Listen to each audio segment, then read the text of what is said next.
You rolling? What happened on 9/11 is a phony, you know, and we've never learned the truth about 9/11. The whole agenda is to create a one-world government where everybody has an RFID chip implanted in them. All money is to be in those chips. And this is given me straight from Rockefeller himself. This is what they want to accomplish. Aaron, what do you think women's liberation was about? We, the Rockefellers, funded that. We funded women's lib. They do whatever they want to do. What we want doesn't matter anymore. It's their agenda, it's their plans that matter. They have all the money they want. They can make all the money they want. They have a machine that can make all the money. It's not about money. It's about control. It's about their vision of how they want to see the world. You hear George Bush saying democracy means freedom. No. Democracy equals New World Order. I believe God put me on this earth to be the best person I could be, and put everybody on this earth to be the best they can be. You have to stand up for what's right in life. And unless you do that, you're nothing.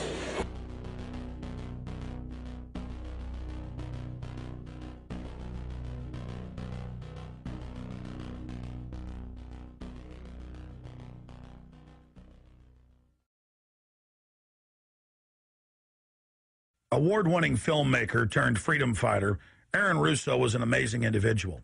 You know, he'd been battling cancer for more than 3.5 years when he began making America Freedom to Fascism, that he shot, directed, edited, pretty much on his own with just the help of a few people. An amazing individual.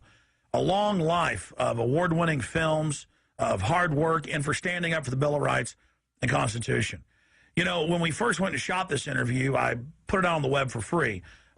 But parts of it have never been seen. So here today, you're going to have a chance to see the in-depth interview, the final interview with Aaron Russo. But his important work lives on. You know, he made one of the definitive films exposing the elite that control this nation and the world, the private Federal Reserve. And the information he put out 2 years ago rings more true today than ever. And his film, America Freedom to Fascism, and Mad as Hell, and the other great works he did, just continue like ripples in a pond to light bushfires in the minds of men and women everywhere. So this film is dedicated to the one, the only, Aaron Russo. You rolling? I'm honored to be interviewed by Alex Jones, a truth seeker, fighting for justice in America. Alex charming me. It's getting me all smiley. Aaron, when did you start to think something was wrong in the world, or start to find out about the whole banking cartel and the Federal Reserve System, the New World Order? Well, that was a progression of events. I've always been a very independent person, always believed in individuality, and that we were put on this earth to be unique individuals to fulfill our God-given potential, and that the only way to fulfill your potential is to be free, to find out who you are, and to make your errors, to make mistakes. And as I grew up, I began to realize more and more the government was inhibiting me in things that I wanted to do. And what happened, I was very successful in the ladies' lingerie business. I worked for my dad. He had a small undergarment business, and I created the first ladies' bikini panties back in 1963, actually. And then I opened up a nightclub in Chicago called the Electric Theater that opened up the day Martin Luther King was assassinated. Right? And so the city of Chicago was in flames the day my club opened, and nobody came out to the club. And well, what happened was that that was the year of the Democratic Convention in Chicago in '68. And so my club became a hangout for the hippies, you know, and because they wanted to go to Chicago and protest what was going on. And I was having a concert at my club one night to raise money. And the police raided the nightclub, my club, for no reason at all. And I was standing outside in my office, overlooking the street, and I saw all these paddy wagons pulling up in front of my club. And I was a 24-year-old kid. You know, I had no experience at all, really. So what are these paddy wagons doing here? And then I saw all these cops getting out of the paddy wagons coming into my club. I said, oh my God, they're raiding me.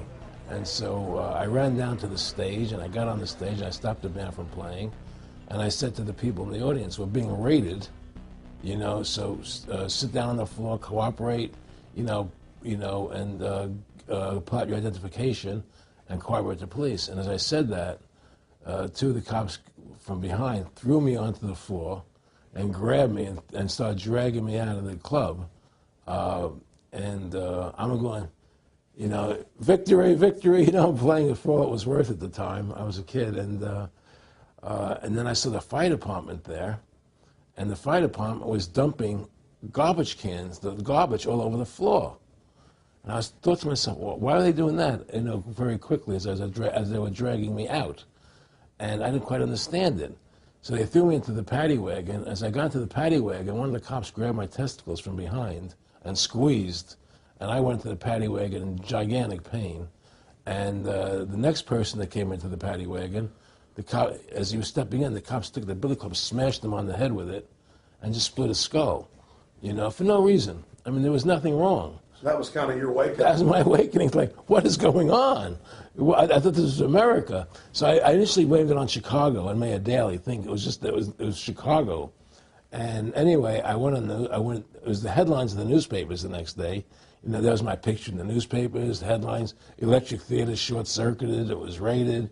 And in the article, they went ahead and they said that the reason they raided the club was because the fire department came there and saw it was messy, full of garbage, and the hippies started attacking them, which was totally not true. Those dirty hippies? It was totally false. You know, it was a complete fabrication. So they ran a false flag on you. They framed you. Yeah, of course. You know, and I was in shock. I said, people lie like that? People actually do these things? I couldn't believe it. You know, it was an awakening to me. And I went on television. I told people on television that they lied. Nobody cared. Nobody cared what the truth was. You know, it was shocking to me. And then a week or 2 weeks later, I forget exactly what it was, two cops come to see me, a lieutenant and a sergeant, a captain and a sergeant. And they said, Mr. Russo, we're sorry if you got hurt that night at the club in the raid, but we're here to tell you that if you want to keep the club open, it's going to take $2,000 a month, and we're going to come see you once a month, and whenever we have to raid you, we're going to call you, you know, and we'll let you know we're going to come in tonight and raid you. This was mafia. Well, the police mafia, you know. And actually, it was actually more interesting than that. They said, listen, there's the A plan, there's the B plan, and there's the super deluxe plan. And this one, of course, each one, of course, that much money a month. Which one do you want? What was the super deluxe? That's the one I took. That was a $2,000 a month plan. And I took that plan, and I paid them $2,000 a month, and they left me alone. And whenever they were going to raid the club, they would come there, we're going to have a phony raid tonight, you know, just to look good for the people in the neighborhood, you know. So that was your first big education? That was my education into corruption in government, you know, but I really thought that was basically Chicago. I didn't realize it was the whole country was like that. And so that was my wake-up call, that people lie and cheat and steal.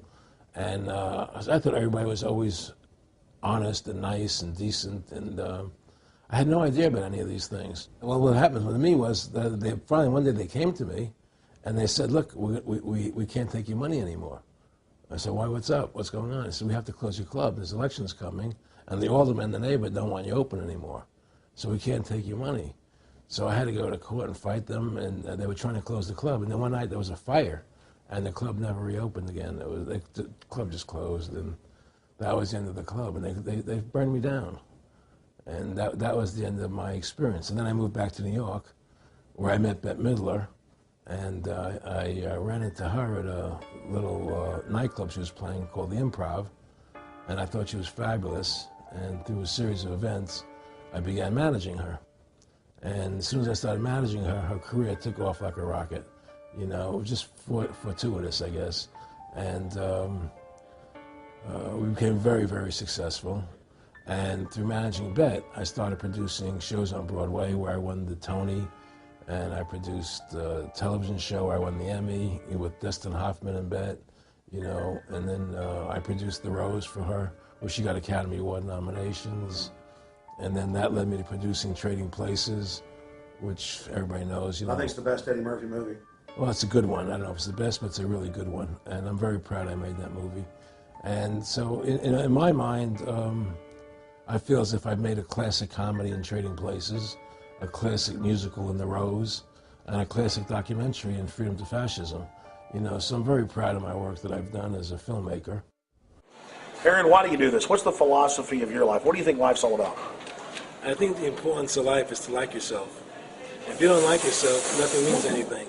To like yourself means you have to respect yourself. To respect yourself means you have to take actions that you respect if somebody else did them. And what's the point of living if you don't like who you are? You can have all the money in the world, and if you look in the mirror and you don't like what you see there, what's the point of it? So to me, the most important thing is that I like who I am, and that I take actions that I would respect if somebody else did them. That you live a life of character, honesty, truthfulness, and I believe that a person has the ability to mold their character like a sculptor can mold a piece of clay. You know, there's no saying the leopard never changes in spots. I don't believe that. I believe people have the total ability to mold their character into what they choose to be in their life, what their ideals are. And that's what I try to do with my life. I am not the same person today I was as I was 30 years ago. I've changed a lot because I wanted to be something better than what I was before. And my philosophy is that you have to like yourself, you have to be a decent person with character and integrity and honor. And that's what's important. Back in the late 80s, I was a pretty big silver trader and gold trader.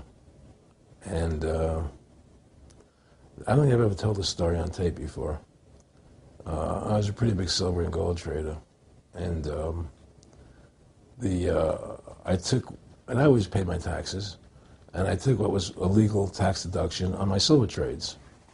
And a few years later, I think it was 88 or 89 or something, the IRS claimed that what I did, and other people did as well, was now illegal. We couldn't do it anymore. But they made it retroactive. I said, what do you mean retroactive? It was legal then. I did what was legal. I said, yeah, but now we're making it illegal retroactively. And that's not good. So you owe us $600,000 or $800,000. For what? It was legal. How could you make something retroactive? Change the law backwards in time. It makes no sense. Well, we're doing it.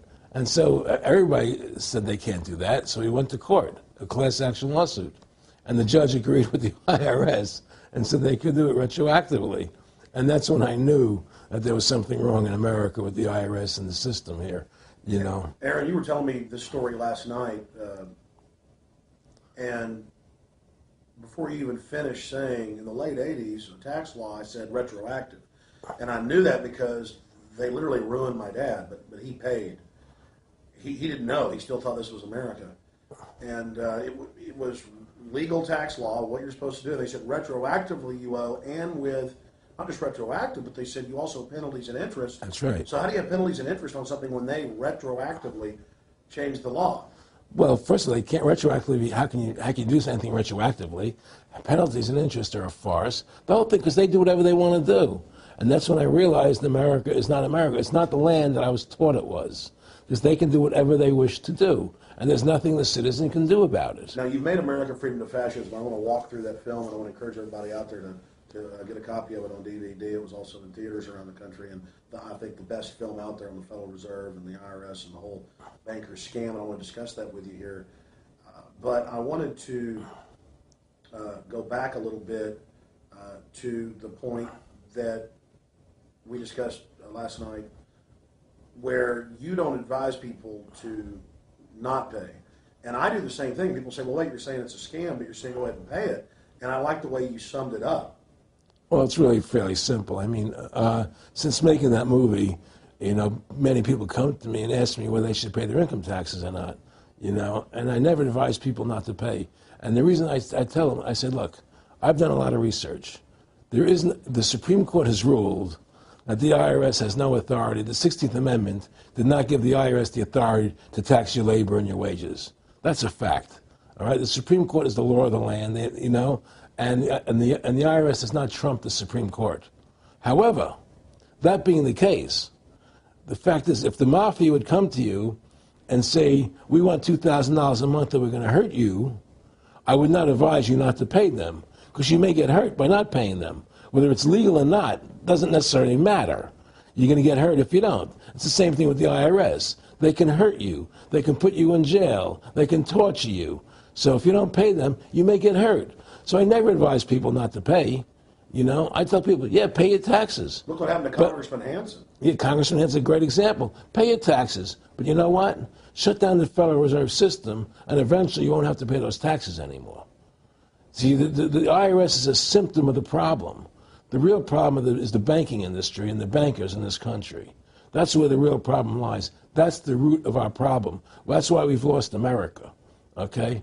So, yeah, pay your taxes, because if you don't pay them, you might get hurt. And I've heard all the arguments, you know, what tax protesters say and so on and so forth. And I don't call them tax protesters. I call them the tax honesty movement, because they're being honest, you know, at least. But the fact of the matter is, you're being forced, you're being compelled to pay it, because you're facing jail sentences, you're facing time, you're facing corruption of the courts if you don't pay, right? And so you pay it, because you just like you pay the mafia. But with the mafia, at least you have the government to call and try and help you to get past the mafia, to protect you. Here you have nobody to protect you. The American people are living in a matrix. They don't understand the truth of how things are working in this country, you know? And let me give you an example of what I'm talking about. The very fact is that if you ask 100 people on the street, what kind of government is America supposed to be? 99% of them will tell you a democracy. America is supposed to be a democracy. But that's a lie. That's an illusion. The word democracy is not written into the Constitution at one time. It's not in the Bill of Rights. It's not in the Declaration of Independence. The Founding Fathers hated the idea of a democracy. They thought it was the worst form of government there is. And I agree with them. Because in a democracy, 51% of the people control 49% of the people. If you're part of the 49%, you're not free. America was founded as a constitutional republic. And in that constitutional republic that we have, 99% of the people can't take away the rights of 1%. You have your rights because you were born with them. You have God-given human rights that nobody can take away from you. The government, the majority, no matter who they are, I can't take away your rights. And that's what our founding fathers gave us.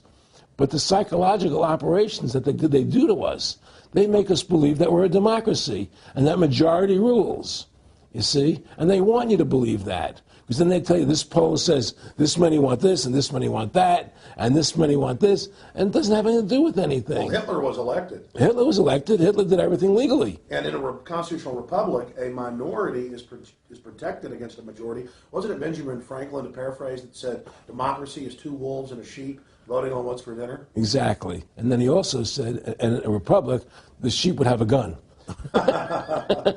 to protect himself, you know. And that's the truth. America's not a democracy, but you ask the most intelligent people what form of government America is supposed to be, they'll say democracy. Because that's what they've been brainwashed. They've been psyoped into believing that. They believe that we're in Iraq. They believe we're in Iraq to promote democracy. The word democracy, you hear George Bush saying democracy means freedom. No, democracy equals New World Order. Democracy equals slavery. The word democracy is not synonymous with freedom. It's the opposite of freedom. Democracy is the worst form of government you can have because it's majority rule. And the government can tell you exactly what they want to tell you to do because the majority wants it. I don't care what the majority wants. I live my life as I choose. And if I don't commit violence, theft, or fraud against another human being, I can live my life as I wish. That's my choice. And if I'm allowed to make mistakes, because when you make mistakes, you learn from them. You grow as a human being. We're put on this earth to become the best individuals we can be, to fulfill our God-given potential, right? We're not here to put on this earth so that the government can tell us how to live our lives and what we must do. We put into these systems and these paradigms. No. The same thing in health. You know, if you're sick, you have to have a certain protocol. Nonsense. You know, be individuals. Think for yourself. Have critical thinking, you know. And so what's happened is that because they've taught everybody that we're a democracy, which is not true, now, so then in 1913, they bring the Federal Reserve System into being, right? And now you have this Federal Reserve System, which then in 1913 got the right to create money for the government. When before that, the government created its own money. Now the government, when it needed money, had to borrow it from this private bank called the Federal Reserve, which is a private bank owned by individuals, incorporated in Delaware. And so what happens is now the government borrows money from them to fund the government. Then the government says, well, we have to pay these people interest. How are we going to pay them interest? Let's impose a tax on the labor of the American people, which never existed before, to pay the interest to the bankers. In fact, in 1980, Ronald Reagan said not 1 red cent of your income tax money goes to run the country. It all goes to the Federal Reserve. Well, it was the Grace Commission report that said that not one nickel goes to the infrastructure of the country. And I guess Reagan quoted that. Too. Right. And so, but the point I'm trying to make is that by creating this Federal Reserve System, the government now became dependent on these private banks for money. And they started taxing us, you see. And so now what happens is that in 35, I believe it was, Social Security started. And they gave Social Security cards, said not to be used for identification, the Social Security number right on the card, right? And through Social Security, they started deducting money out of your paycheck. That was the first time they were ever could take money out of your paycheck, because people agreed to it because they thought it was going to their retirement fund. And so then when they instituted the income tax again, they started taking money out of your paycheck because Social Security could do it. And then they could do it again. You see what I'm saying? And so now they've even taken control of the tax payment itself. I mean, literally like you're a slave. They're taking it right there when you make it. Exactly. They don't even trust the public enough to send them a check. Yeah. Right. So they take it out automatically because they know people aren't going to want to pay it. So what's happened is that through the implementation of the Federal Reserve System, the government has become vested in these bankers, and they get their money from the bankers. And so then they impose a tax on us, which makes us more slaves, makes it more difficult for us to survive, right? Giving them more profits. And now what's happened is that through the Federal Reserve System, the bankers have pretty much taken control of our government. It doesn't matter Republican and Democrat anymore, because they're both the same.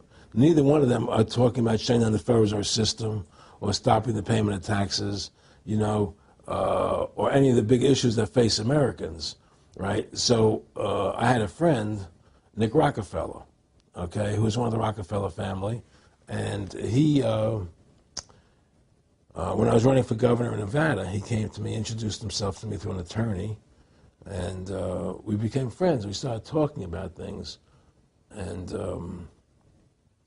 I learned an awful lot from Mr. Rockefeller. And one of the things that we used to talk about was the ultimate plan of the banking industry, what they wanted to accomplish. And the goals of the banking industry, not just the Federal Reserve System, but the private banks in Germany and England, all over Italy, all over the world, they all work together. They're all central banks, and they're all part of the Communist Manifesto. Central banking is one of the major planks of the Communist Manifesto. We talk about America being a capitalistic country, but yet at the same time we have a central bank that plans everything for us, right? And the graduated income tax is another plank of the Communist Manifesto, right? So right there you have two major planks of the Communist Manifesto that have been brought in because of the Federal Reserve System, okay? So the ultimate goal that these people have in mind is the goal to create a one-world government run by the banking industry, run by the bankers, and they're doing it in sections. The European currency, the euro, and the European Constitution is one part of it. Now they're trying to do it in America with the North American Union, right? And they want to create a new currency called the Amero, right? And the whole agenda is to create a one-world government where everybody has an RFID chip implanted in them. All money is to be in those chips, right? There'll be no more cash. And this is given me straight from Rockefeller himself. This is what they want to accomplish. And all money will be in your chips. And so instead of having cash, anytime you have money in your chip, they can take out whatever they want to take out whenever they want to. If they say you owe us this much money in taxes, they just deduct it out of your chip digitally. Total control. Total control. And if you're like me or you, and you're protesting what they're doing, they can just turn off your chip. And you have nothing. You can't buy food. You can't do anything. It's total control of the people. And that chip's connected to a database that has your purchasing records, what you do, what Everything. you sell. Everything is in there, you know? And so they want a one world government controlled by them, everybody being chipped, all your money in those chips, and they control the chips, and they control people, and you become a slave. You become a serf to these people. That's their goal. That's their intentions. More than a decade ago, I began getting secret government documents, and we published them, where the feds were training the local police and the military that gun owners, conservatives, people that made frequent references to the U.S. Constitution were terrorists. That's a quote. But in 2009, it broke into the national media when we received the secret MIAC report from a state police officer, and that was in the state of Missouri, but the feds had written it, demonizing Ron Paul, people that wanted to end the Federal Reserve, people that wanted liberty and freedom. And now more secret reports have been released, like the Department of Homeland Security report, which the feds admit they wrote, that says returning veterans are the #1 terror threat in America, that gun owners are part of that #1 threat, that people buying ammo are the #1 threat. Think about this. You have these private bankers overthrowing the United States, and they're secretly training the police that gun owners and patriots and veterans are the #1 threat. So they're saying the American people that follow the Constitution and Bill of Rights that'll actually stand up against this tyranny are terrorists, because they are the terrorists. They are the criminals coming in with a corporate takeover, a hijacking of the nation. Eric, can you be specific about when you met Rockefeller, how it happened in these discussions? I met Rockefeller through a female attorney I knew who called me up one day and said, one of the Rockefellers would like to meet you. I had made a video called Mad as Hell, and he'd seen the video and wanted to meet me and knew I was running for governor of Nevada. So sure, I'd love to meet him. And I met him, and I liked him, and he was a very, very smart man. And we used to talk and share ideas and thoughts. And he's the one who told me 11 months before 9/11 ever happened that there was going to be an event. Never told me what the event was going to be, but there was going to be an event, and out of that event, we were going to invade Afghanistan to run pipelines from the Caspian Sea. We were going to invade Iraq, you know, to take over the oil fields, establish a base in the Middle East, and make it all part of the New World Order. And we'd go after Chavez in Venezuela. And sure enough, later, 9/11 happened, and I remember he was telling me how how you're going to see soldiers looking in caves for people in Afghanistan and Pakistan and all these places, and there's going to be this war on terror, which there's no real enemy, and the whole thing is a giant hoax, you know, but it's a way for the government to take over the American people. He told you it was going to be a hoax. Oh, yeah. Oh, yeah. There's no question. He says, there's going to be war on terror, and he's just laughing. There's no, who are we fighting? I mean, why do you think 9/11 happened, and then nothing's happened since then? Do you think that our security is so great here that these people who pulled off 9/11, who were able to, can't knock down another plane? Come on, it's ridiculous. 9/11 was done by people in our own government and our own banking system to perpetuate the fear of the American people into subordinating themselves to anything the government wants them to do. That's what it's about, and to create this war, this endless war on terror. And that's why and that was the first lie. And the next lie was going into Iraq, you know, to get Saddam Hussein out with his weapons of mass destruction. That was the next lie. Now, specifically, this was a little over 6 years ago? This was 11 months before 9/11. Yeah. And Nick Rockefeller, who's a lawyer, he's become your friend over the previous years, and he's saying to you that there's going to be this big event, and then out of that we're going to have a war on terror, and it's just going to go on and on. Right, an endless war on terror without any real enemy. That you can never, so you can never define a winner. And did he say that it's going to be perfect because you can't define an enemy? It just goes on? Yeah, because you can't define a winner. There's no one to beat, so it goes on and on forever. and they can do whatever they want. They scare the hell out of the American public. Look, this whole war on terror is a fraud. It's a farce. It's very difficult to say it out loud because people are intimidated against saying it. Because if you say it, they want to make you into a nutcase. But the truth has to come out. That's why I'm doing this interview. The fact of the matter happens to be that the whole war on terror is a fraud. It's a farce. Yeah, there's a war going on in Iraq because we invaded Iraq. And people over there fighting, you know. But the war on terror, it's a joke, you know. And until we discover what really happened on 9/11 and who was responsible for 9/11, because that's where the war on terror emanates from. That's where it comes from. It was 9/11 that allowed this war on terror to begin. And until we get to the bottom root of 9/11, the truth of 9/11, we'll never know about the war on terror.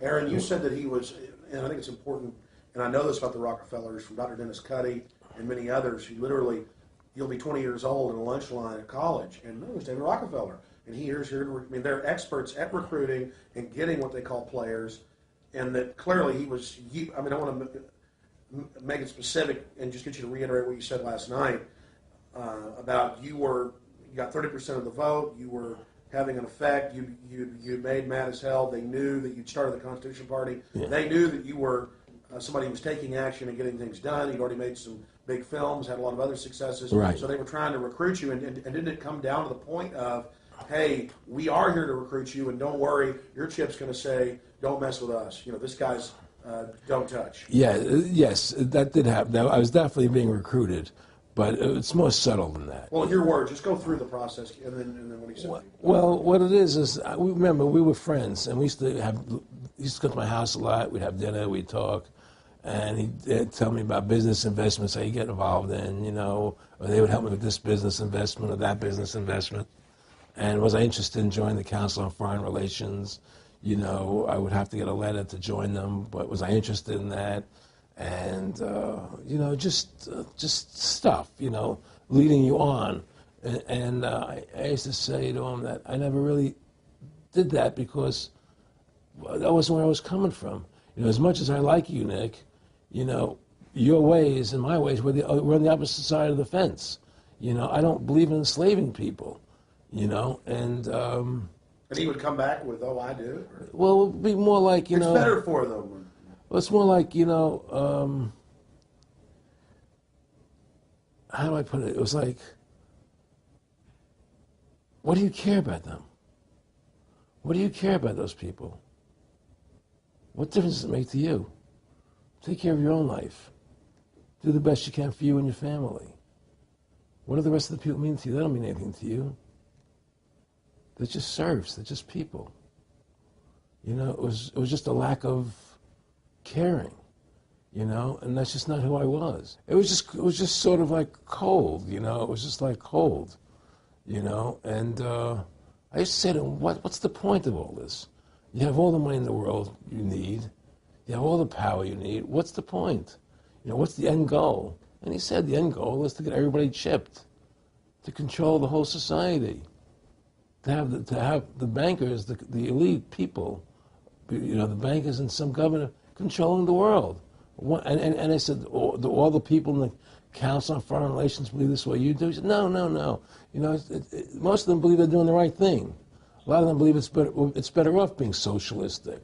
You know, we have to convince people that socialism is really capitalism.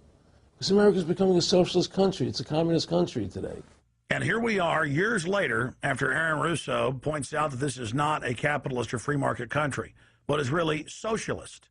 In fact, here's the cover of Newsweek. We are all socialists now.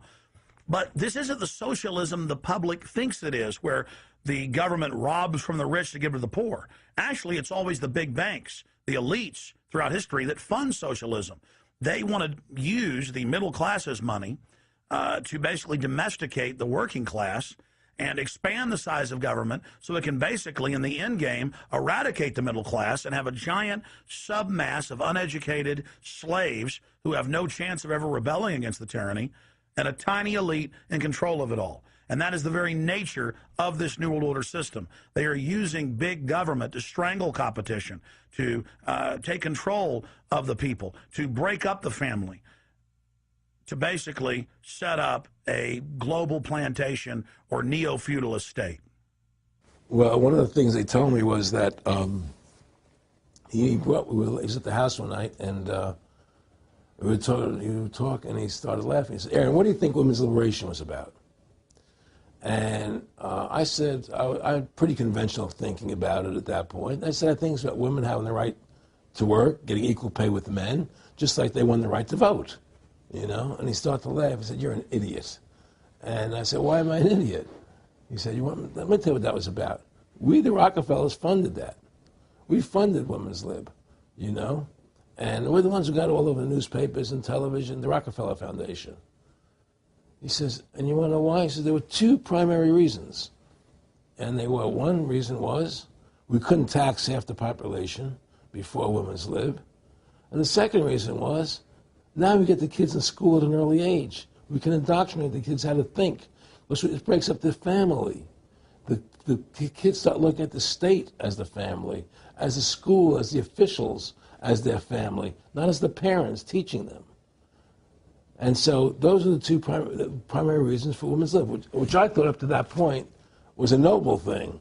You know, when I saw their intentions behind it, where they were coming from when they created it, the thought of it, I saw the evil behind what I thought was a noble venture. Aaron, did you know that Gloria Steinem, in one of her own books, now admits the CIA funded Miss Magazine? No, I had no idea about that. No, I never heard that. Yeah, we're going to... CIA funded Miss Magazine? Funded Miss Magazine with the stated goal of taxing women and breaking up the family. No kidding. I never heard that. Well, Nick told me. I mean, I know it, but not because I know the CIA was involved in it. Well, Gloria Steinem was proud of it. Oh, the CIA wanted to help women. No kidding. So they funded it, yeah. And of course, it's divide and conquer. Right, and of course. What they do is they focus in, obviously, on real problems. Women were getting shafted in many ways, but the elite wasn't planning to help them. They were planning to really shaft them and take men away from them. Look at what they did with black families. You only had about 10% illegitimacy 50 years ago in black communities, and now it's over 90%. And look at welfare. You were going to give you some money, but you can't have a man in the house. Right. And so that was further to degrade the family. Totally destroyed. And now illegitimacy is over 50% in the general population. Right. Well, see, the whole thing is these people control the money, so they make all the rules. You understand? And they put whatever rules they want into effect. And the truth is, America has really become a socialist, communistic country. And everybody says it's a capitalistic country. It's not a capitalistic country. You know, how could it be capitalistic when you have a central bank? That's the first. It can't be. You know, it's a planned economy. It's a planned economy. It's a phony. If they want to create prosperity, they just print dollars. They just make dollars or put digits into the economy, and now you have prosperity. You don't have real prosperity. You don't have real manufacturing. You just have money being injected in. It's an infusion of credit, which only makes the government go into more debt. Into more debt. The Federal Reserve is poison to our country. Of course it is. It's poison. Whoever makes the money makes the rules. Rothschild said that, and they make the money. Why are we allowing these private bankers to make the money for our country?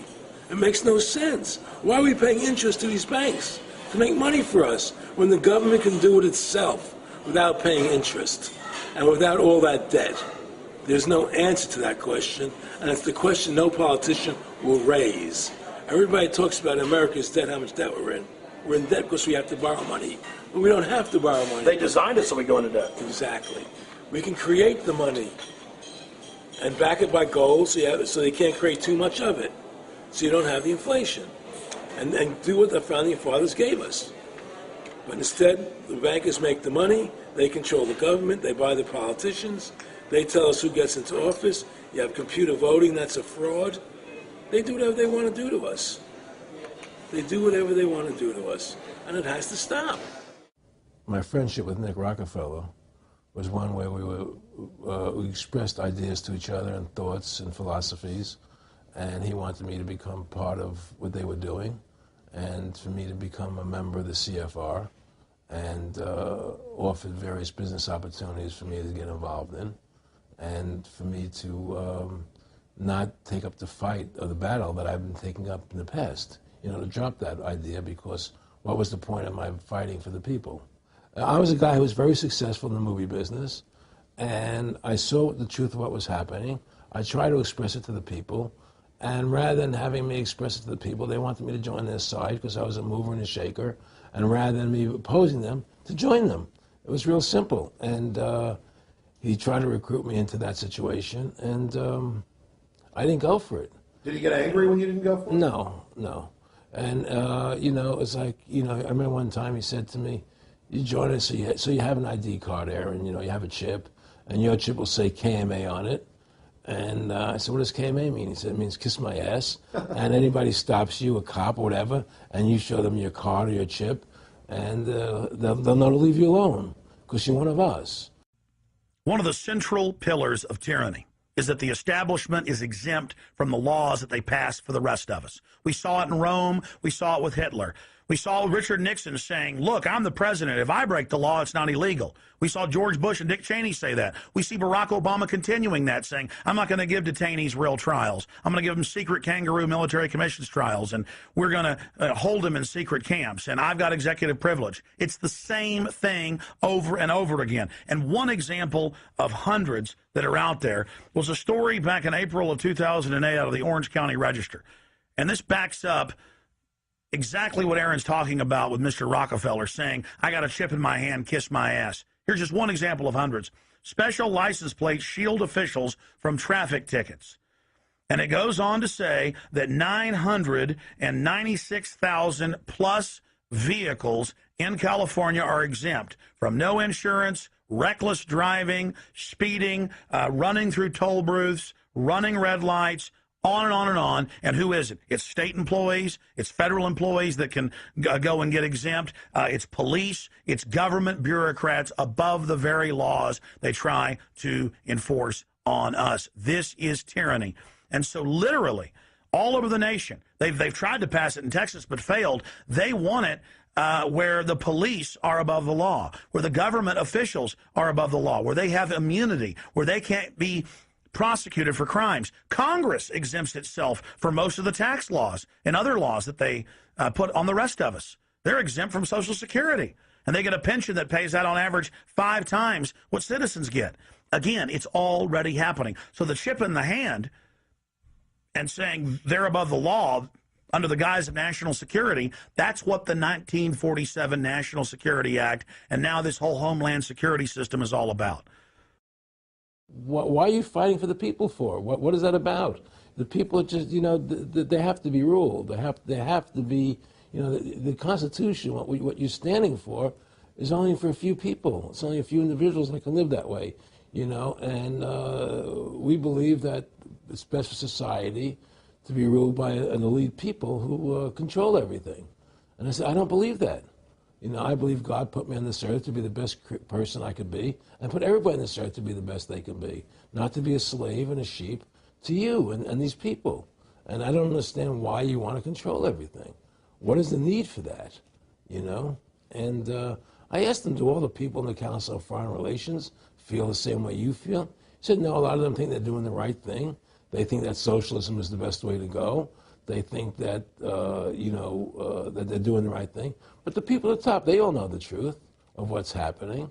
And that's what it is. So it's compartmentalized within the elite structure as well. Of course it is. Of course it is. I mean, all the people that are in the CFR, was that 2,000-3,000 people? I forget, like Dan Rather. They don't know what's going on. They join the CFR because it's prestigious. They think it's good for business. It's good for this. They don't know what's really happening. The evil that comes out of it, that's emanating out of it. And to me, the biggest evil is what's happening right now, because what happened on 9/11 is a phony, and we've never learned the truth about 9/11. That's the question I wanted to follow up on. He tells you 11 months before there's going to be an event, all this is going to happen. What did you think on the morning of 9/11? Where were you, and did you think about Nick Rockefeller and what he had told you when you saw those towers fall? No, I was actually in Tahiti when 9/11 happened, and I got a call from my son.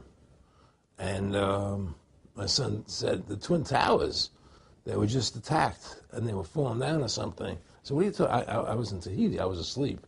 And he said, yeah, they were hit by a plane, da-da-da-da. And so where I lived, where I was in Tahiti, there was no television, so I had to run the other side of the island to a hotel where they had, and it was all on television, you know, and that's when I first saw the stuff on TV about it. And I didn't immediately equate it to Nick, you know, but when I realized that we were going to go into Afghanistan, Iraq, and as that developed, I realized what it was.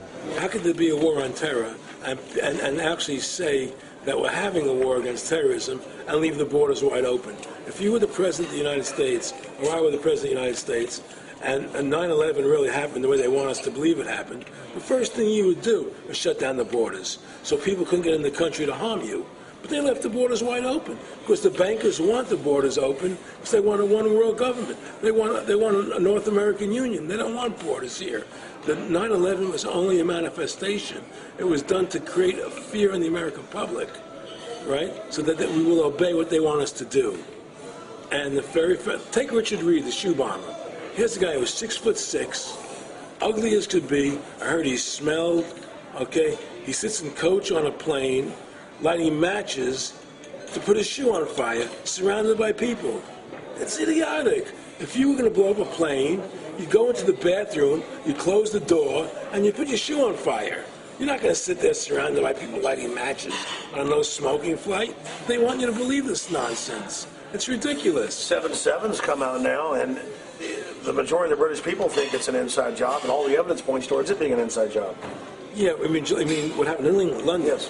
All this is nonsense. It's just keep people in fear. It's this endless war on terrorism that doesn't really exist, so people will submit to whatever the government wants them to submit to. Searches, check your shoes, have ID cards, put chips in you, you know, where you become servants to the elite. That's what this is all about, you know? Restore America's republic to what it's supposed to be, get the bankers out of our government, get the bankers out of our government. Government should stop borrowing money from the banks. Government should make its own money, restore the republic, individual freedoms. That's what this country's about. And until we do that, we're gonna be slaves. I mean, to me, I see people like Bill O'Reilly on television, right? And I see how much they control the media. Like there's this girl on Bill O'Reilly the other night from an organization saying the world can't wait. And this girl was spot on. Everything she was saying was the truth. And all Bill O'Reilly could do was call her a lunatic. He couldn't challenge the facts. They just call people names. They can't, and until we just find that, look, this world, we're heading into a world of danger, possible nuclear wars, you know, because the banking industry is trying to take over the world. 9/11 is the beginning of the war on terror.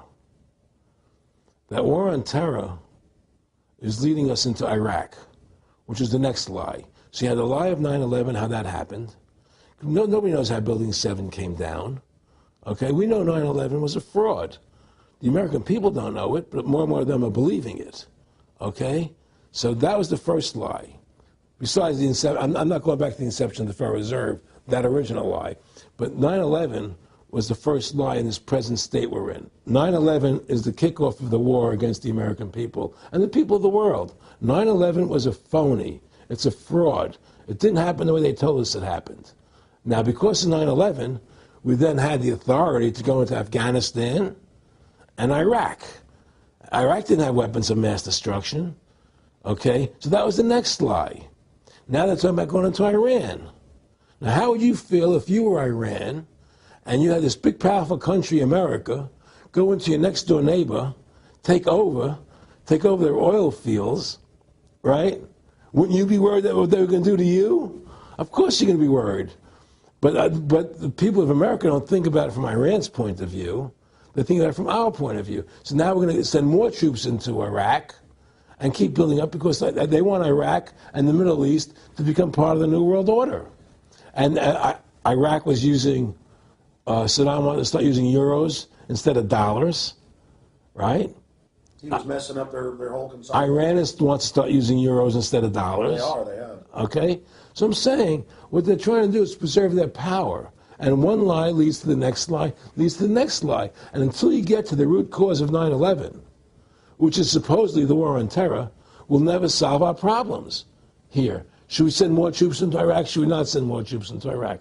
Well, the truth is, The fact is that it all goes back to this war on terror. Where did 9/11 come from? That's the root cause of everything. And until we have a full investigation, find out why Building 7 fell down, why they shipped all the steel out of America so quickly, from the buildings, why all the things that don't make any sense about 9/11, until we find out why it really happened, we'll never understand why there's a war on terror. And we'll never be able to prove that the war on terror is a phony. Nick and I discussed many things. One of the things we discussed, or he brought up in conversation, was reducing world population, and felt that there were too many people in the world. In a way, I agree, there are too many people in the world, but I don't think I have the authority to say who's going to die and who's not going to die, But they felt that they wanted to reduce world population, and he felt that it should be reduced by half. He even mentioned to me once they were having a real problem trying to solve the Israel-Palestinian problem. And he talked to me once about they were playing with the idea of bringing Israel to Arizona, and taking all the people from Israel and giving everybody $1 million and setting up Israel in the state of Arizona. Unbelievable. To end that problem, because that's a problem that they're not in charge of, in a sense. They're not controlling that problem. They're very arrogant. They can do whatever they want to do. We've given these people the authority to create money out of thin air, and through that device, they control everything. And if you want to win the battle to stop that, you have to deny them the ability to create money. It's only because they can make money that they have all this power. They literally have the money machines. They have the money machines. They can print it. They can do whatever they want to do. They own everything. Aaron, we take over pretty quick. If we were the guys that issued the money, everybody had to come give us real assets for the use of this money we just printed up. People. I tell people, why in the world does the American government borrow money from the banks when they have the ability to create it themselves without borrowing it and paying interest on it? Why? And nobody can answer that question. Not one politician ever raises that. Why does the American government borrow money when they can create it without paying interest? Well, we did create it up until 1913. And so people say, well, because if the American government does it, it'll create inflation. That's the answer. I say, well, let's look at it. The American government has the Federal Reserve do it, which creates the same inflation as if they did it. But also with the inflation, now you're getting massive debt. So with the Federal Reserve, you have inflation and debt. Now, if the American government made the money, backed by gold, which limited the amount they could make, you wouldn't have debt and you wouldn't have inflation. But inflation was only about 50% from the 1780s, I've looked it up, until the late 1800s. And then we have the central banks already trying to cause some panics, which they then used to push the Federal Reserve. And if we look at inflation since 1913 into 2007, it's exponential. In fact, $1 is worth about 2 pennies to what it was worth in 1913. Federal Reserve Chairman, former Federal Reserve Chairman Alan Greenspan, doubled the money supply from 2000 to 2006.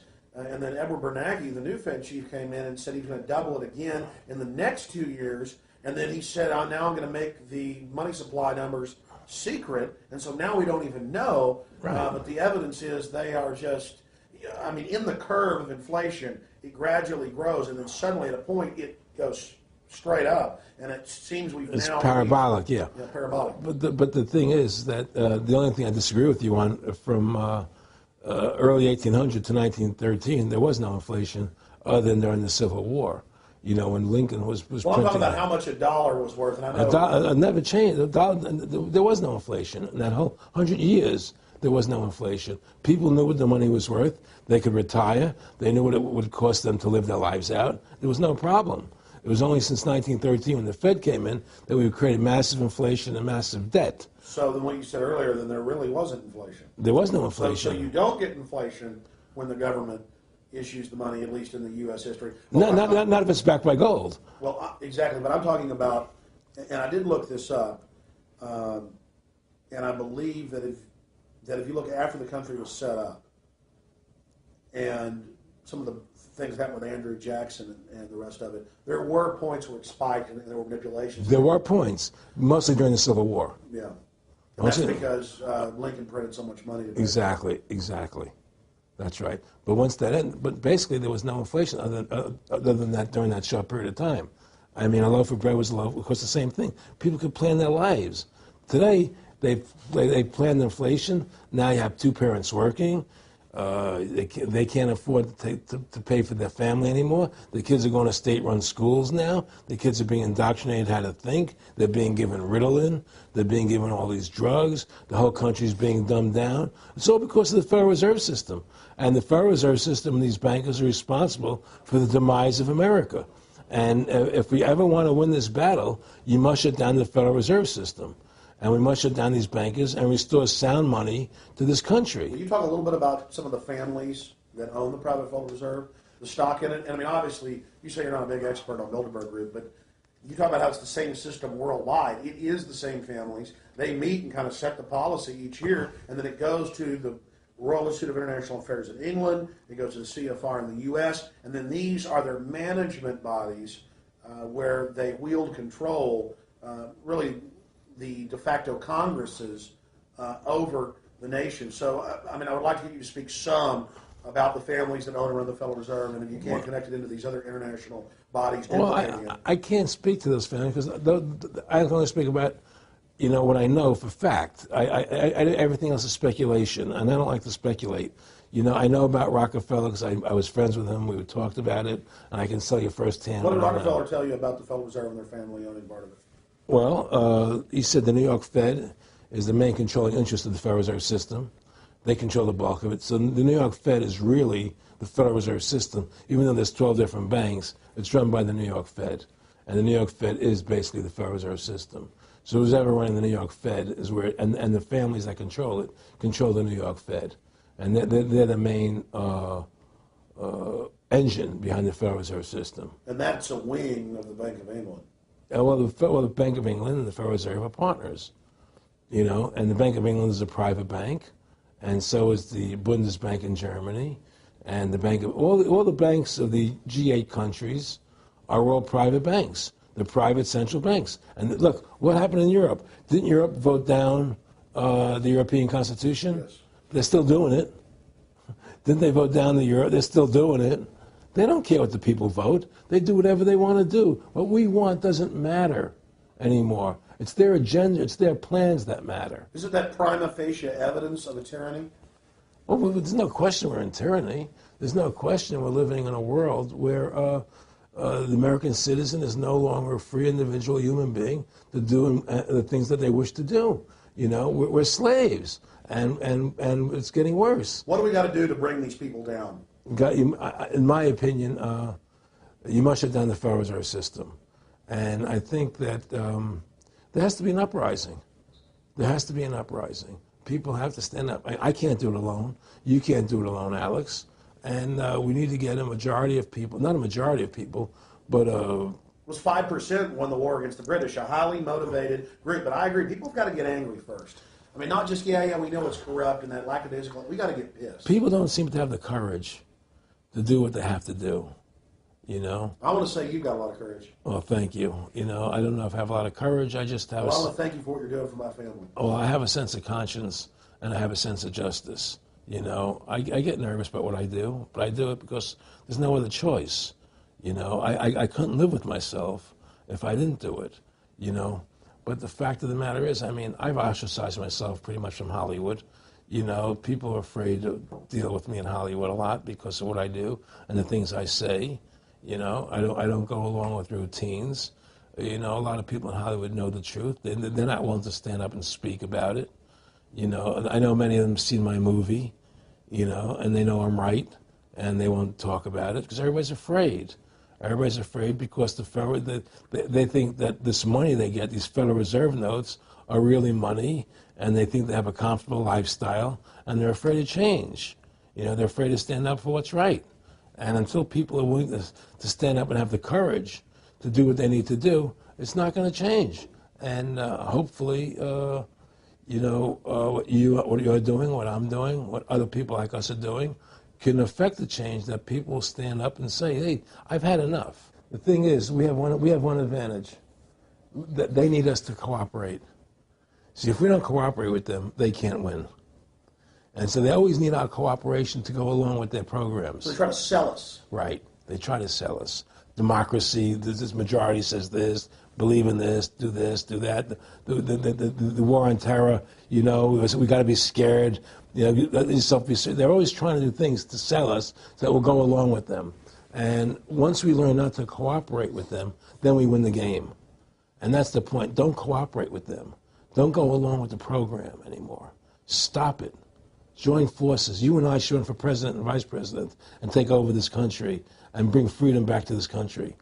That's what it's going to take. Two people like you and I, statesmen, who believe in freedom, who believe in Thomas Jefferson and the Constitution and the Founding Fathers to make this country whole again.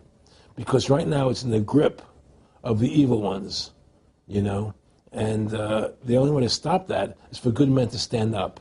Was Edmund Burke said, evil can only thrive when good men do nothing? Yes. Right? We got to do something. That's what it is, Silence is golden, but when it comes to your freedom, it's yellow.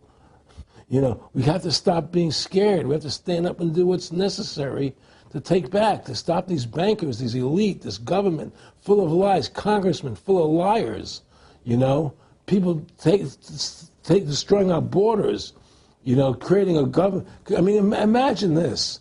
Here you are in America, and they're combining America, Canada, and Mexico into one country, the North American Union, and the American people don't know anything about it. It's not even in the press. They'd rather talk about Rosie O'Donnell and Donald Trump calling each other names than discussing the fact that we're merging into one country. The press doesn't even report it. Or that Paris Hilton doesn't wear underwear. Yeah, Britney Spears. But I mean, who cares? I mean, the fact of the matter happens to be that tells you how controlled the media is. Here you are combining America, Canada, and Mexico into one country, and you don't see it in the press. Unless maybe it's Lou Dobbs. But you don't see it in the press. You just don't see it. It should be the top story everywhere. Everywhere, and not a word about it, really. Why? That tells you there's the evidence that it's controlled. They don't want the American people to know what's going on. That's why they don't protect our borders. That's why we're losing our Constitution, the very document that secures our freedoms. There is a rising tide against them. There is a rising tide, but we have to mobilize. We have to mobilize.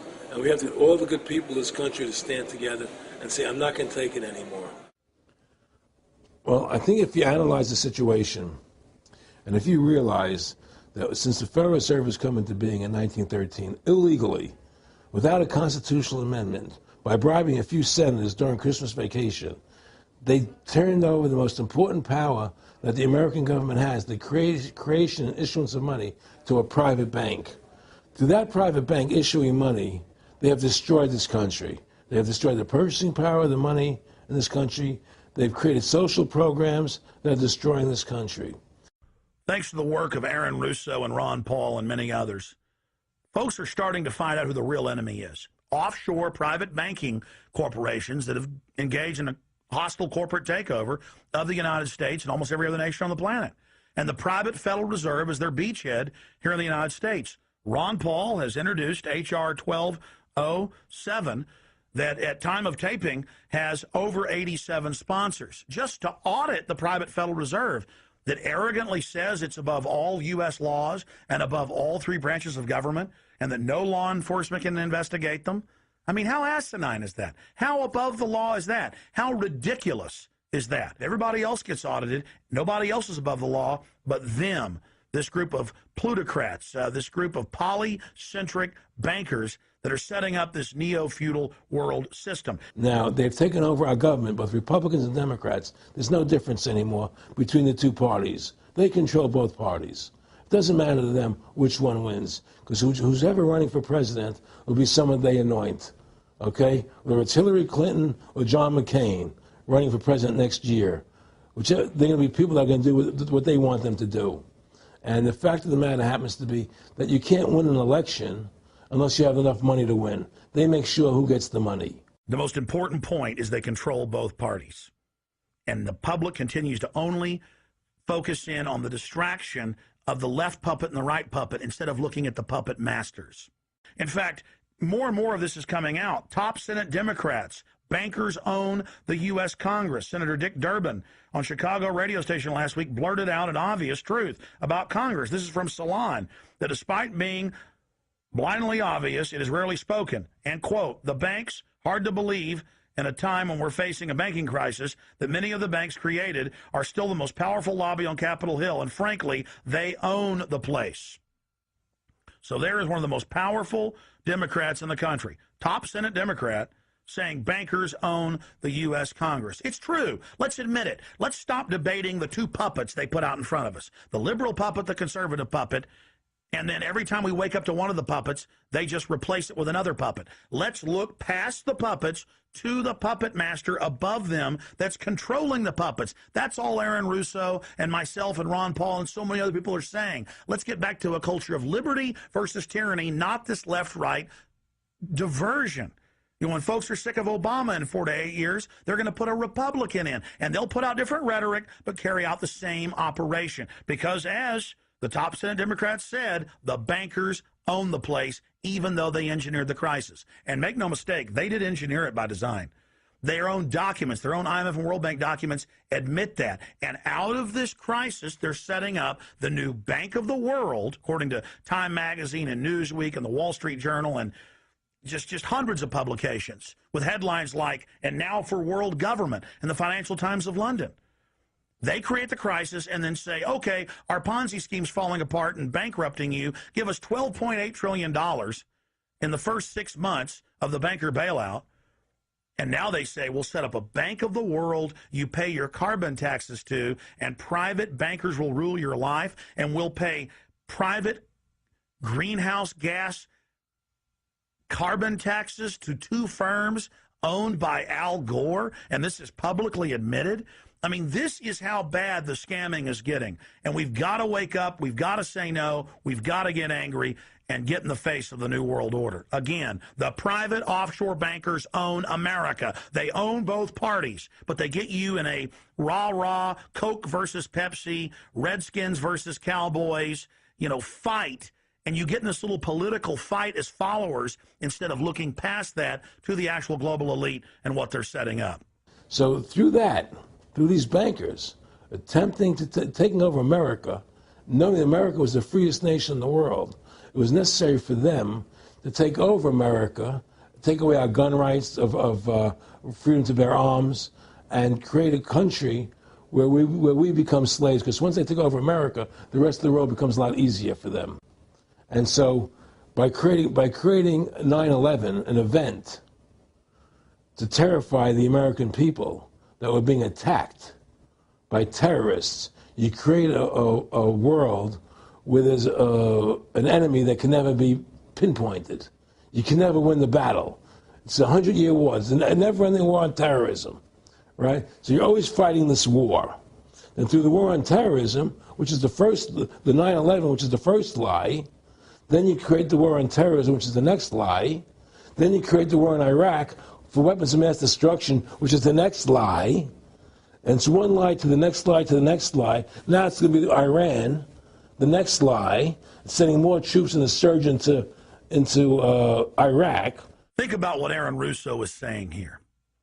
The war on terror is a war on the American people and the people of the world. You see, the elites always sell the public on tyranny by attacking a minority that's unliked first, or the outsider. Oh, we're just getting rid of the Bill of Rights and Constitution and having secret arrest and FEMA camps and the Military Commissions Act for foreigners. It's just for them.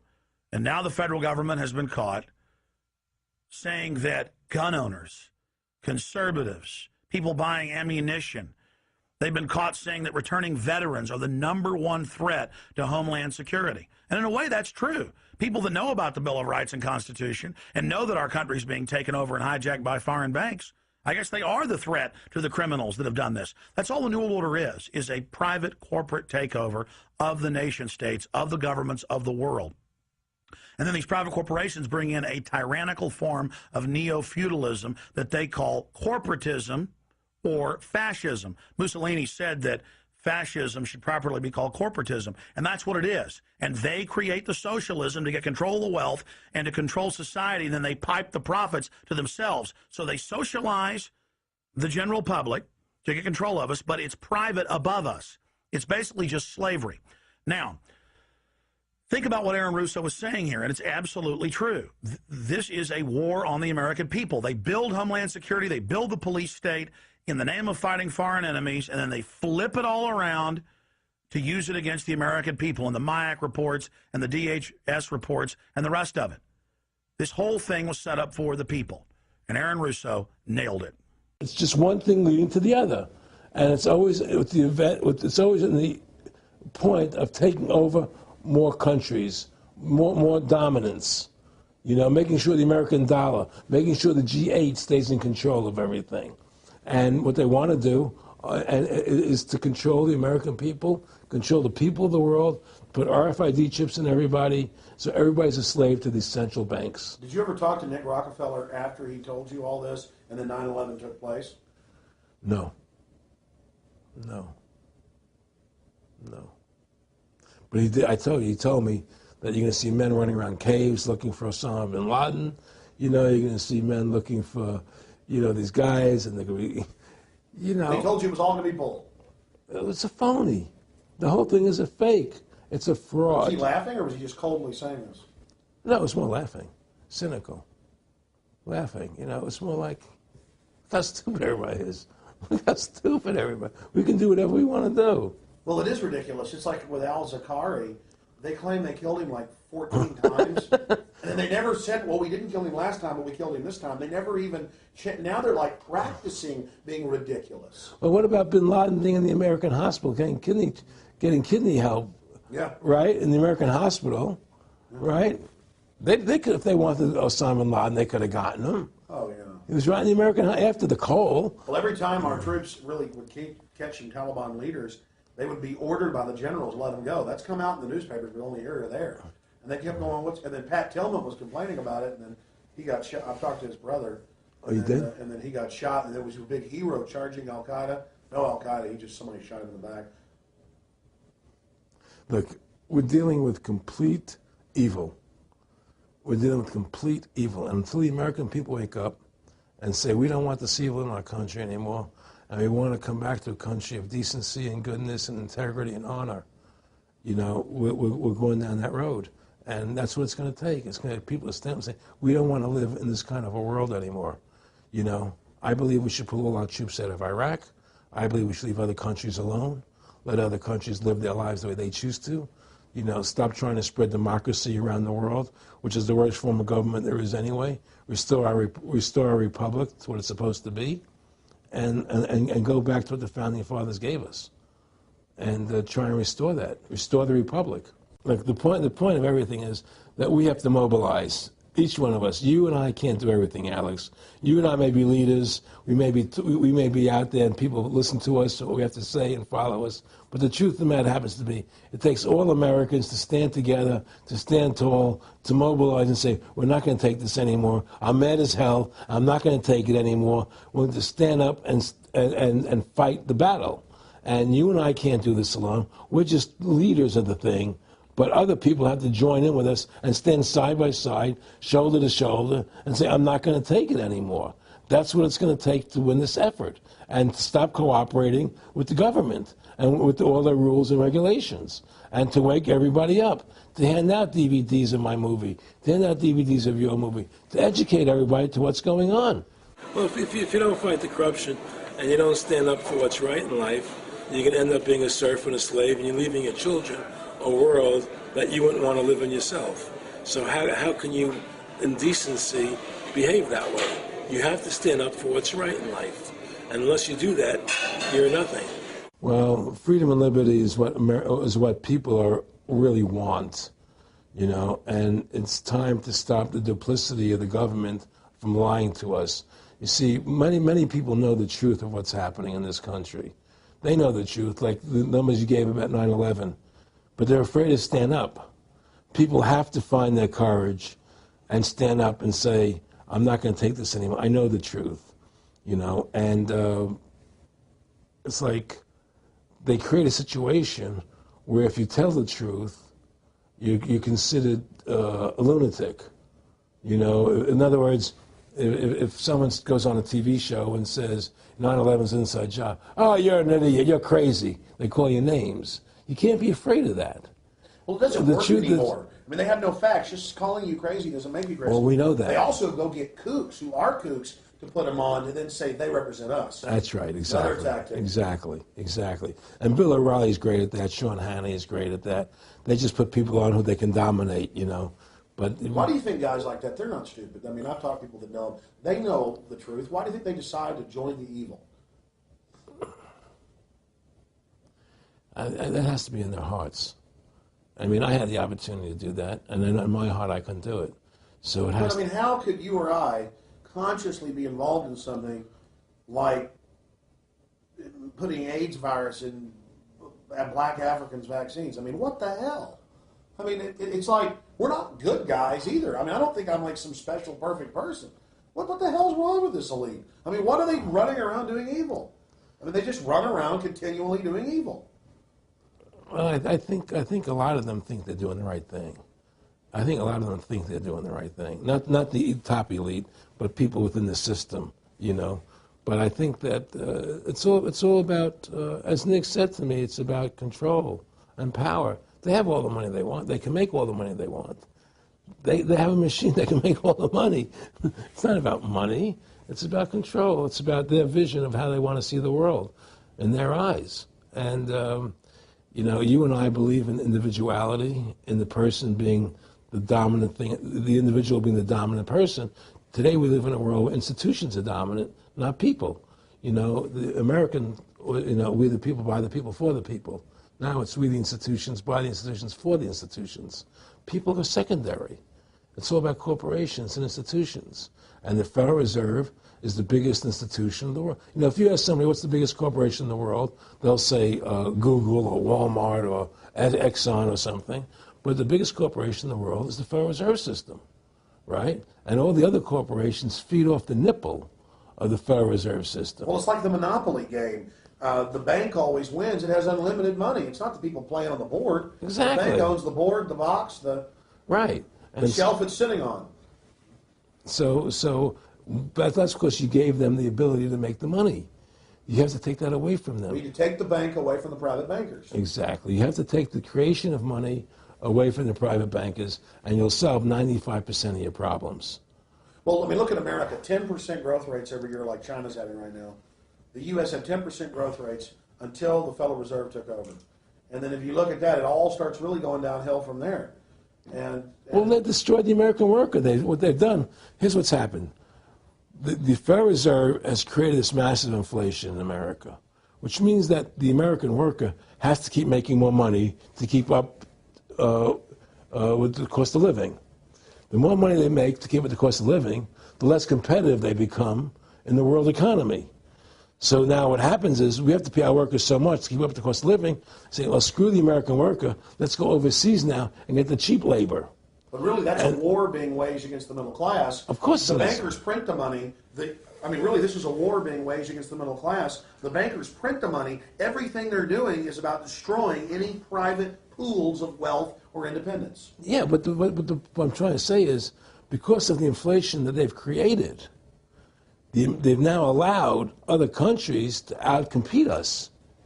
You see, because other countries don't have to pay as much money as we have to pay here to our workers to survive. Yes.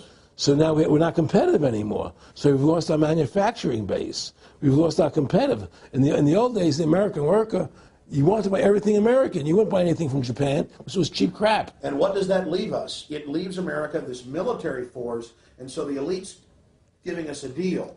We'll continue to build up your military and give you homeland security jobs, shift your economy over to being the bulldog enforcer of the New World Order. Exactly. You can either and by controlling the economy, they force everybody into that position. That's exactly correct. That's exactly correct.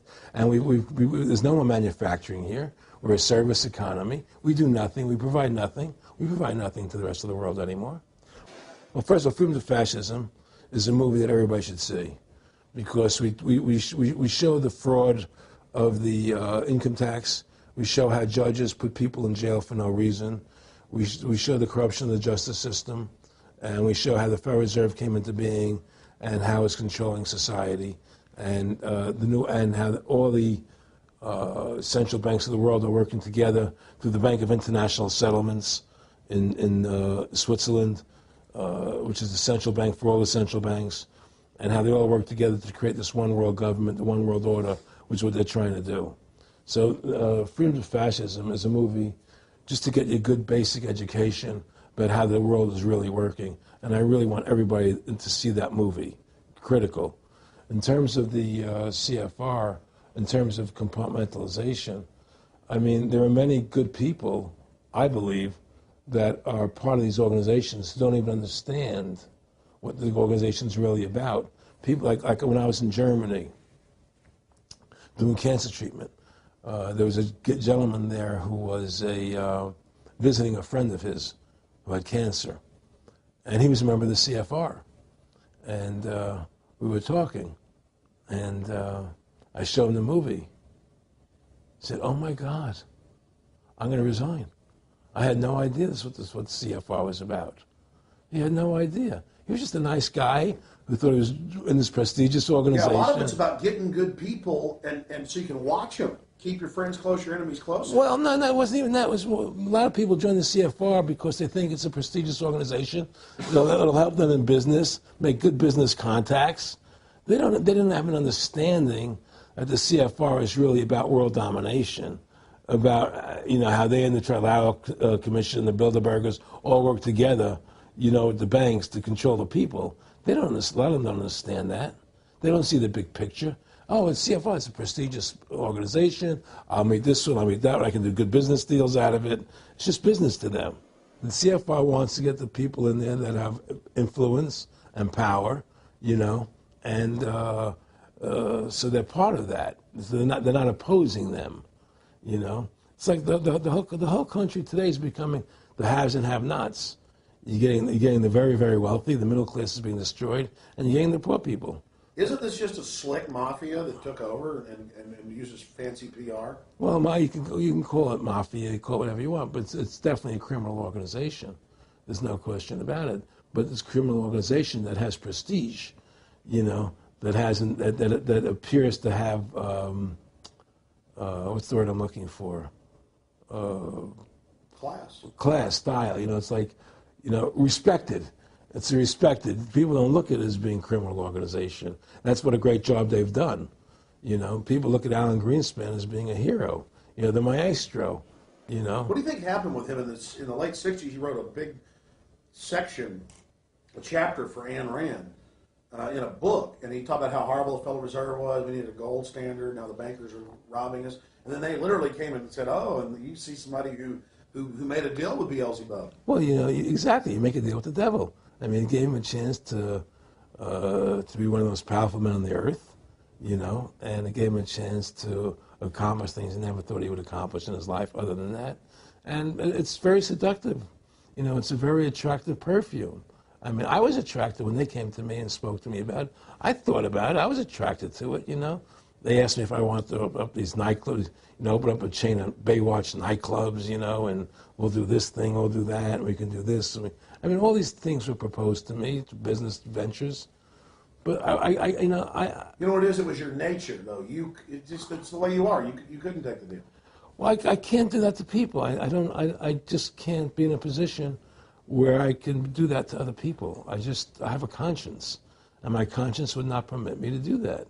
People say I'm very courageous. I don't think I'm courageous. I think I have a conscience, and my conscience doesn't allow me to do that to people. It makes me feel sick. I just don't believe in it. No, I agree. When I do bad things, I feel bad. When I do good things, I feel good. Yeah, exactly. I feel the same way, and I don't know what's going to come out. I don't have that much money, but I've got some money, and it's like, what more do I need?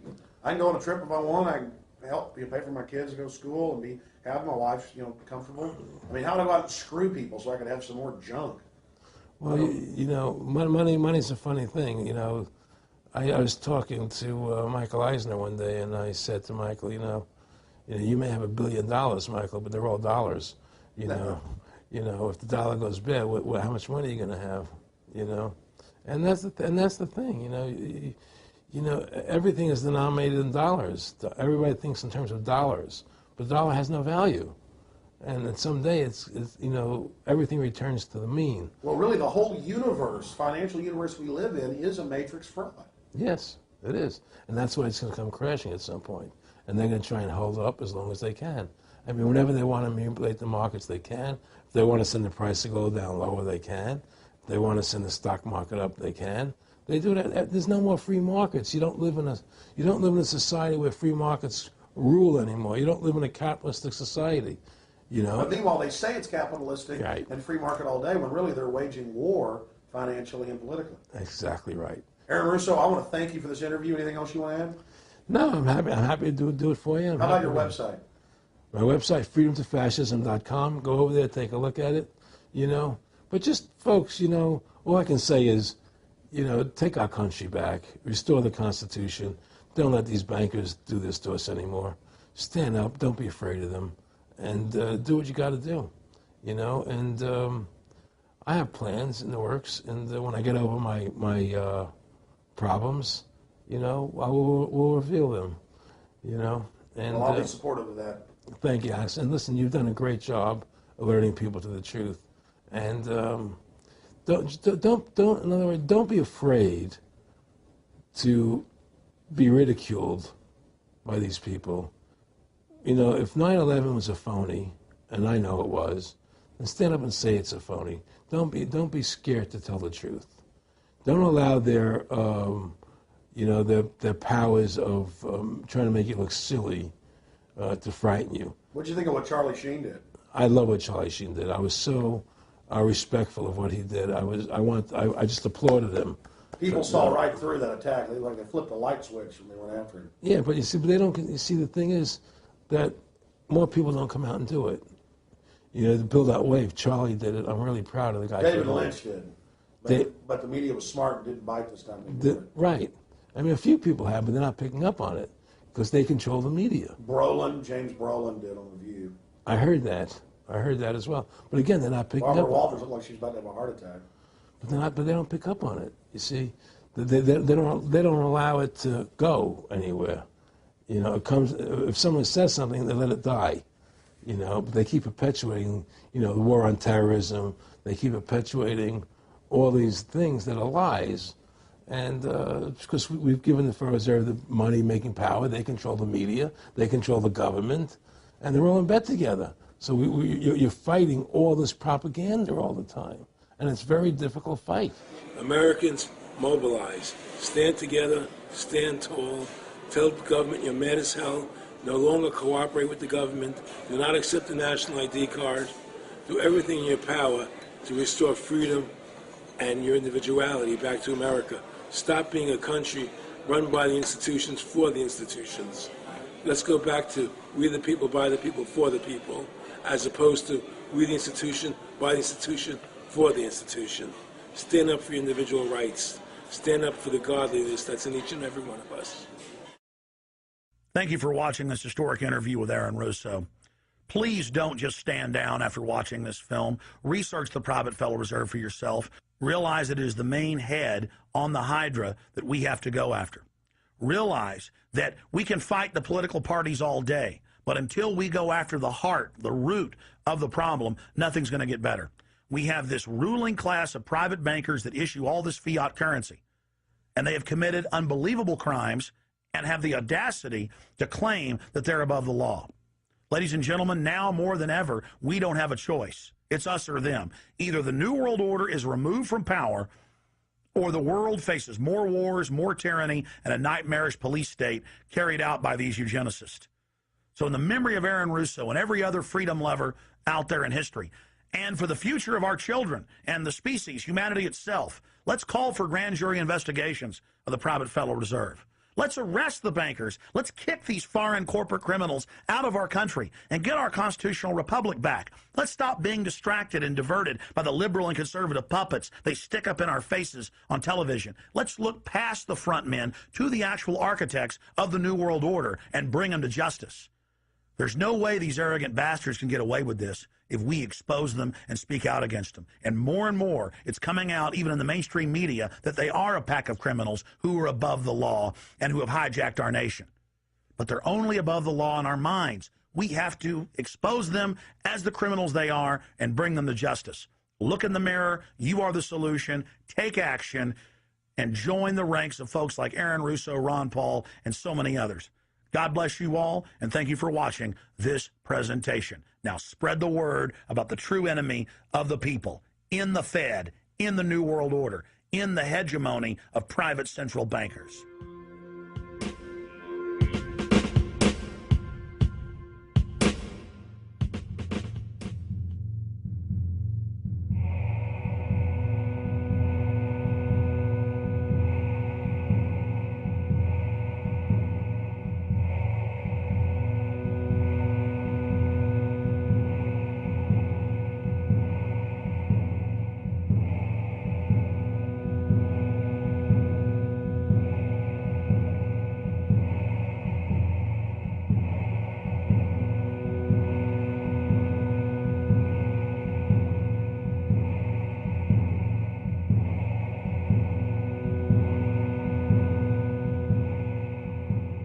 It is a big idea, a new world order. In the near future, Earth is dominated by a powerful world government. It's known as the Bilderberg Group. Could their objective be world domination? For thousands of years, their dark order grew. Now, as they hail the birth of the New World Order, their great dream of exterminating 80% of humanity is at hand.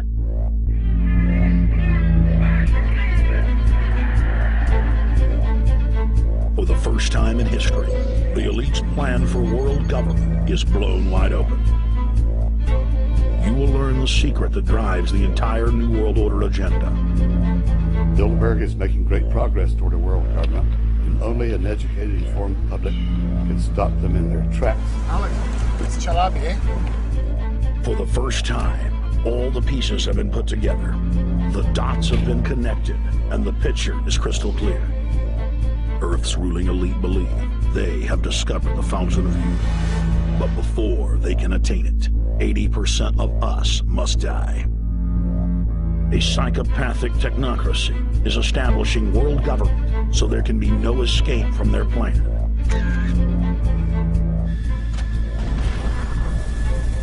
The New World Order is the old world order. I mean, it's just the names have changed, the appearances have changed. Most people have no idea. They're not after money. They have all the money they need. They're after power. That's their aphrodisiac. I was pulled out of a plane in Munich and they interrogated me for 4 hours. Some shots were fired. I need you to move off the property. Their great dream of exterminating 80% of humanity is at hand. Endgame. Blueprint for global enslavement. You have been warned.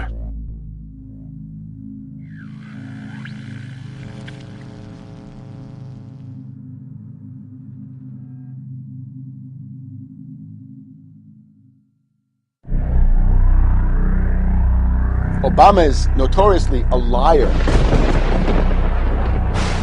We need to go to where the real architecture of government is, and it's not in a president. Wall Street has hijacked Washington in broad daylight.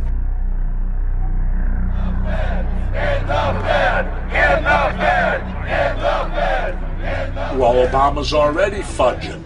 He's fudged since day one in this election. The elite are using Obama to pacify the public so they can usher in the North American Union by stealth, launch a new Cold War, and continue the occupation of Iraq and Afghanistan.